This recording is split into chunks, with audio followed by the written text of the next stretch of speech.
Welcome to the 6th video in our Connect Me series, Celebrate Your Street Together, with me, Alistair Ganley, and Jojo Spinks. The next 5 videos we're going to present are going to explore how you're going to engage your neighbours. So far, we've looked at the way that ways of uncovering the history of your place, but now we're going to look at how can we share that information in a way which is exciting and playful. So at the moment, we're obviously in the midst of the second pandemic lockdown. So what is it that's stopping people getting involved during COVID? Yeah. When I sort of posed that question, it was before obviously we got hit hard by the second wave. So the answer to that question right now is pretty obvious. You know, we're all living under quite explicit restriction, and that is going to make things difficult. But what we did discover is in between the two more extreme lockdowns, there were also barriers to this kind of invitation to get involved and to get together. People are scared, you know. People are confused, and it's more than that. It's also about a shifting of their priorities. So an awful lot of people are dealing with obviously dealing with concerns about their livelihood, about their work, and about how they're going to care for elderly relatives. And so there's a real shift in priorities that we all need to be sensitive to right now. So if we're looking to do a street celebration, we can't assume that everyone's in the same place as we are. If we're still enthusiastic about it, right now, even once restrictions are dropped, there are still going to be people dealing with a different set of priorities. So what can we do to reach out? And how can maybe the Then and Now survey tool help with that? Yeah, and I think that's where we come right back to that that very first unit. And you remember we looked at the then and now conversations, the things that connect one generation with another. And when it's right, when you know the extreme lockdown restrictions are removed, I think that's the basis of your conversation. And I'm going to share screen again so that we can have a look at some of those examples as they go through. Okay, here we go. So a little note on those intergenerational conversations that we suggested will give you the broadest reach across your street.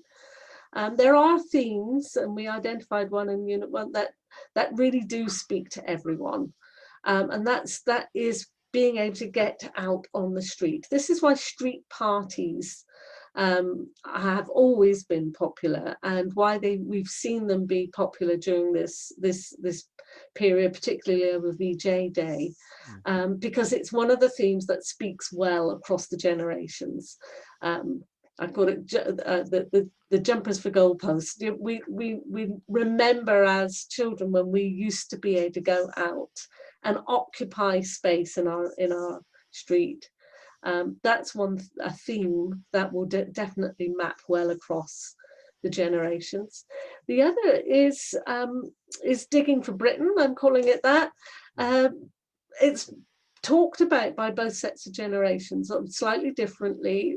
Anyone who remembers the Second World War will know that you know, we dug up our gardens to feed Britain. It was really important, and all of that's come back again. So that speaks really well to modern generations as well. We've got a whole new wave of modern gardeners.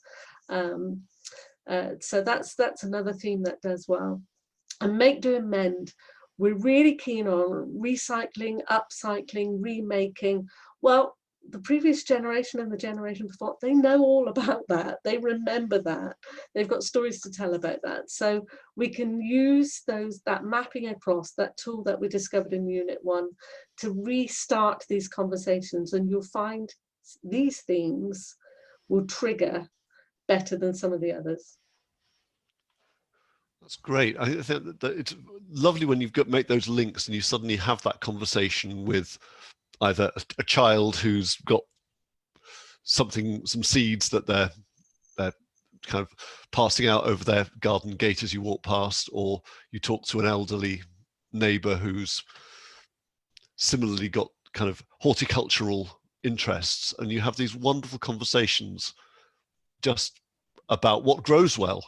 And it's, you're getting your fingers into the soil and really understanding about all of those past connections, and actually bringing some social interaction sometimes to people who don't have much. Yes. So I'm going to stop sharing because I think we can bring you back there. Yeah. So one of the phrases that we've used in the thing is multivocal. What does multivocal mean? Yeah. So that's bringing it back. That's a reminder in Unit 1 that every single person on your street might have a slightly different relationship to it. So I mean, that might be very literal in that they may be newly arrived from a whole other country. So they could literally have another language, and English as their second language. So how are you going to present your invitation that is in a way that they can participate, they can take part? They may have some kind of disability as well. So how are you going to present your invitation in a way that they can definitely take part? The only way to do that is to have an individual conversation and ask them. Actually, sort of like inclusion and equality is really easy. Just have an open, honest conversation and ask. And that's why being on street scale is really great. That's why we've adopted that as a squirrel meter technique, because that potentiates the opportunity to have an individual conversation and say, we were thinking of doing this. We think this has got really great broad appeal across the generations. Does it include you? What would you need to be part of this? And that openness will definitely help your inclusion, help you reach out to everyone on your street. So that multivocality is important just because of connecting and allowing for the possibility of everyone to have a connection, and their voices to be heard. Yes, yeah.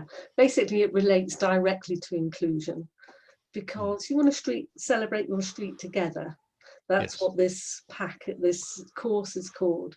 How can we celebrate the street together? So it's so easy to miss people out because it's just a bit difficult and they're a bit different and I'm not sure and I don't know how to open this conversation. With this course, hopefully will help you understand how you can open that conversation, how you can bridge that gap. And embrace multivocality so that actually it's a route way in to better relationships with your neighbours. It's all about connection. Yeah, great. Thank you very much.